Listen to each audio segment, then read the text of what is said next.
Hello mga kabibig! Welcome back sa ating bagong YouTube channel. Ito ang pinakamaingay na YouTuber sa balat ng YouTube. Ako si Kabibig, maglabag-labag na down with evidence. Ako Kabibig. Ano to?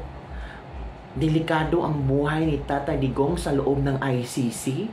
Naku po mga kabibig! Merong ibinahagi si VP Sara ngayon. O ito yung binahagi ni VP Sara na kung saan nanganganib ang buhay ni Pangulong Rodrigo Roa Duterte sa loob ng ICC. Di ba't sana ang makapasok lang ay yung pamilya lang ni Pangulong Duterte?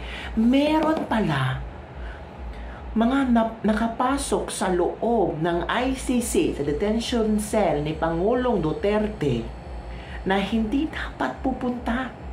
Delikado. At naku mga bibig, hinayaan lang ito ng ICC. Sa statement ni VP Sara, basahin ko ha. I have received disturbing information. Nakakatakot to. From Malacanang that a report about former President Rodrigo Roa Duterte was submitted to President Ferdinand Marcos Jr. by the Philippine Embassy in The Hague.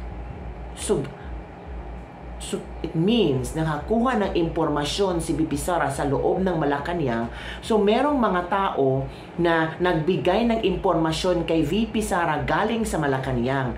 So it means hindi lahat ng mga nagtatrabaho ni Pangulong Bongbong Marcos ay loyal sa kanya. May mga nagtrabaho pala ni Bongbong Marcos na loyal sa mga Duterte at ito ay nagbigay ng impormasyon na meron daw na taga Philippine Embassy sa The Hague. Nako. The officials entered the detention unit under the false pretense of conducting a welfare check and interviewed Pangulong Duterte. Nako. Philippine Embassy in The Hague. Nag-ano kayo dyan? Nag-welfare check kayo kay Pangulong Duterte? Tapos in-interview nyo si Pangulong Duterte? Hindi nyo lang pinaalam? Or walang kaalam-alam ang pamilya? Naku po, delikado yan. The said officials clearly abused the role of the detention unit concerning consular visits. Of course! Kung ano ang mangyari kay Pangulong Duterte, kayo ang managot. Bongbong Marcos, ikaw ang managot. Ano bang kailangan mo sa mga Duterte, Bongbong Marcos? Pinagbigyan ka na nila. Ginawa ka ng presidente, kulang pa ba? Nagkaletsi-letsi na ang Pilipinas. Tapos, para diversionary tactics, gagamitin nyo naman ang mga Duterte. Every now and then, Duterte na lang. Ito kabibig ha.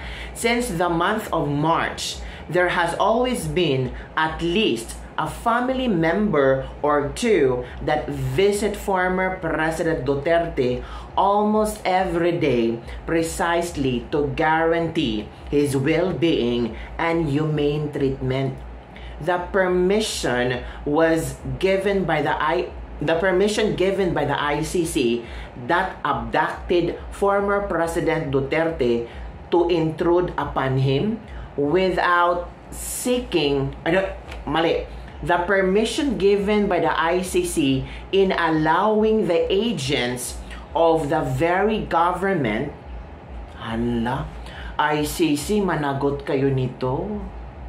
Hindi man lang kayo nakipag-coordinate sa family members ni Pangulong Duterte. Oy, ma'am, from the embassy, the Philippine Embassy in The Hague, may mga ahente po na kakausapin si Pangulong Duterte para mag-welfare check. Okay lang po ba? Pahintulutan ba ninyo? Even though na nakakulong si Pangulong Duterte sa detention cell, may karapatan pa rin si Pangulong Duterte mo sabing hindi at oo. At may karapatan din ang pamilya na hahayaang ipa-welfare check or hindi.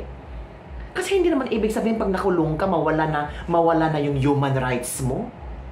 Grabe ICC, ang bastos nyo. Diba? The permission given by the ICC in allowing the agents of the very government that abducted Pangulong Duterte to intrude upon him without seeking permission from family members who are in The Hague places his life and safety in imminent danger. Tama. Delikado yon. Pwede palang magpapasok ang mga taga-ICC na kung sino-sino lang. Diba? Pwede palang matsugi si Pangulong Duterte at sasabihin ng mga ICC na hindi namin alam pero sila pala nagpapasok, diba? In such sham welfare checks are allowed to continue, then the ICC and the Philippine government must be prepared to answer fully and directly for any harm that comes to former President Duterte. Totoo.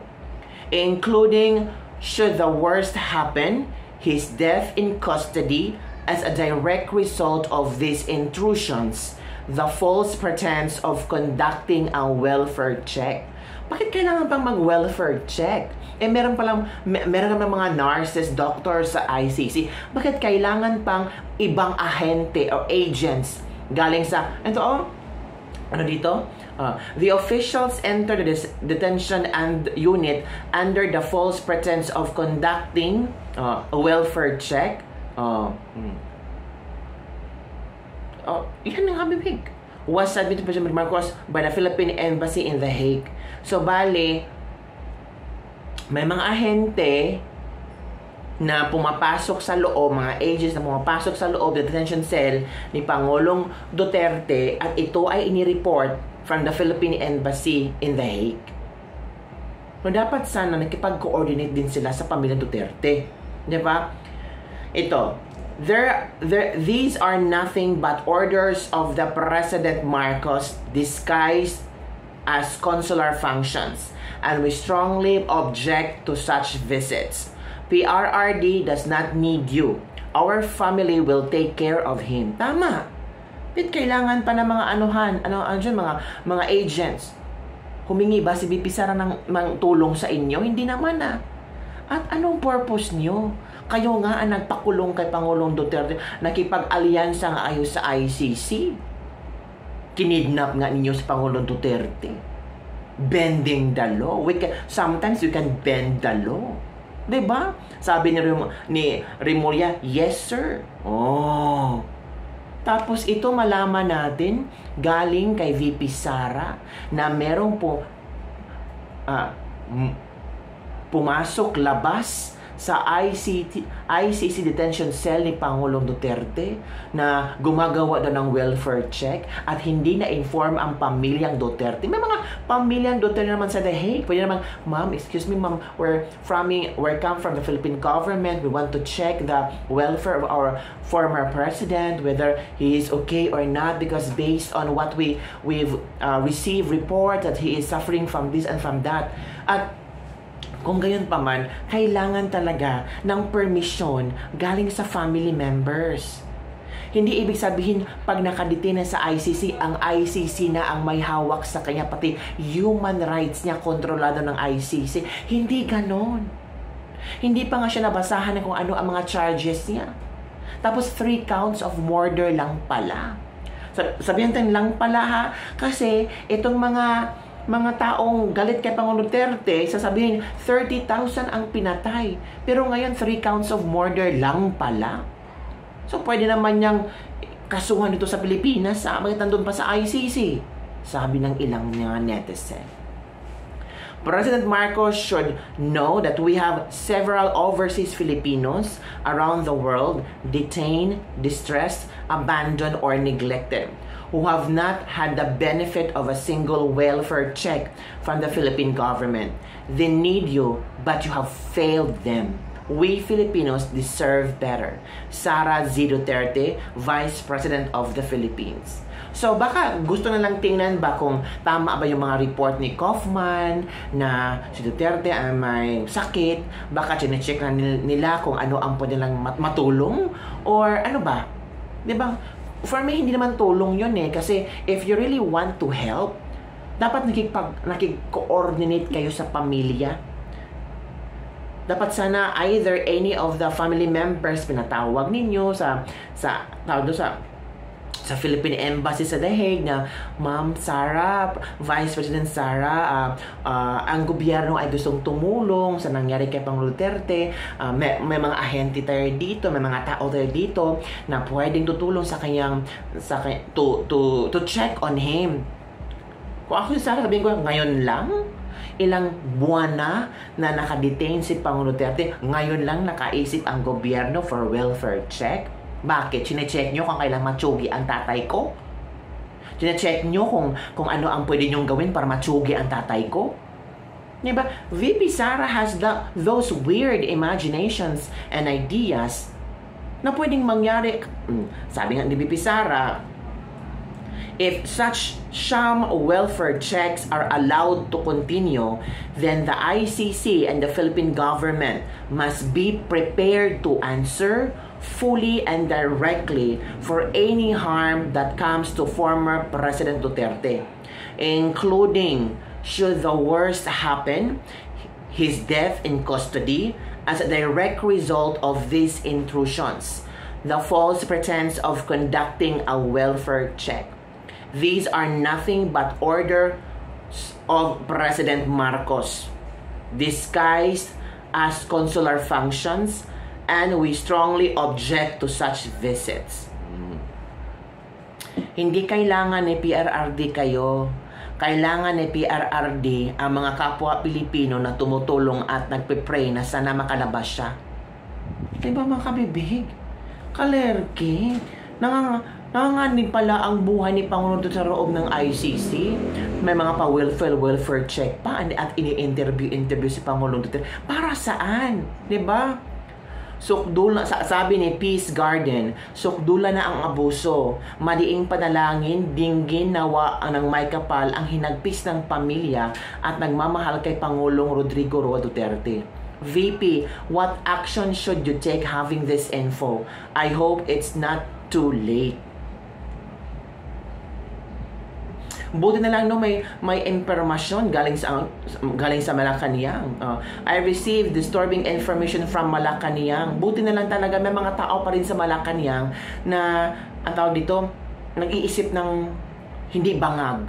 Talagang gusto nilang tulungan ang mga Duterte. Baka naka-smell something fishy na yung mga ibang tao sa Malacanang na, uy, kailangan nating ipaalam to sa VP. Kasi baka manganib or baka kung ano mangyayari sa kanyang ama. Diba? May intel talaga si VP na magaling. Of course, may... diba? Here's the full... nakabibig.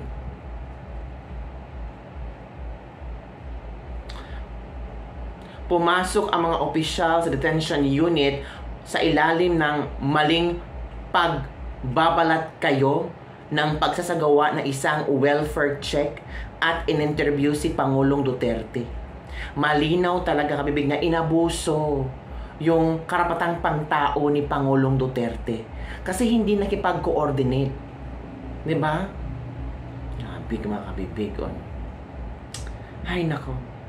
Sabi ni Makaili, sabi na nga, may niluluto ang walang hiyang mga tao na yan para kung ano ang mayari kay Pangulong Duterte. Talagang demonyo. Shameless talaga ang mga bangag. Pag may nangyari talaga kay PRRD, lahat ng nagtitimpi sa iyo, Marcos, sa sabog na talaga. From meantime. Filipinos are just waiting for the heroes to save us, and that is a fact. Prayer for the safety of the former president. Diba? Delikado yun. Kasi ang ICC hinayaan na makapasok itong mga nagbabalat kayo na mga ano daw, na mga di umano yung mga ahente or inte. Hinayaan talaga no ng ICC. Talaga ICC. Hindi kayo nahiya sa ginagawa nyo. Hinayaan yung pumasok ang mga tao. Di ba ang pwede lang pumasok at makipag-usap kay Pangulong Duterte? Yung council niya, yung mga anak niya. Pero ito ICC, managot talaga kayo kung ano ang mga mangyari kay Pangulong Duterte. Mananagot talaga kayo. So, yun lang kabibig ang ating Ladies Libak-Libak for today. Yun ang statement niya ni VP Sara. Marami ang nangamba. Baka, anak ko, wag lang sana kasi sinabi dito ni VP Sara kung ano man mangyari sa ama ko, nako. Kabilang na kung sakaling mangyari na pinakamasama ang kayang pagkamatay sa kulungan bilang direktang resulta ng mga ganitong paghihimasok sa ilalim ng maling pagbabalat kayo ng welfare check, managot talaga kayo. Utos ito ni Pangulong Bongbong Marcos. Naku, mga kabibig. So yun ang kabibig ang ating latest libak-libak for the day. Don't forget to like, subscribe, and share this video para sa mga descendings at mag-usapan. Ano sa palagay kabibig? Grabe na, nangangamba ang buhay ni Pangulong Duterte. May pumasok ng mga intruders at nagpakilala na ganito na ganyan. Tapos nag-welfare check. Tapos in-interview sa Tatay Digong. Para saan? For what? Diba? Yun lang kabibig. Don't forget to like, subscribe, and share this video. Bye everyone. See you next time.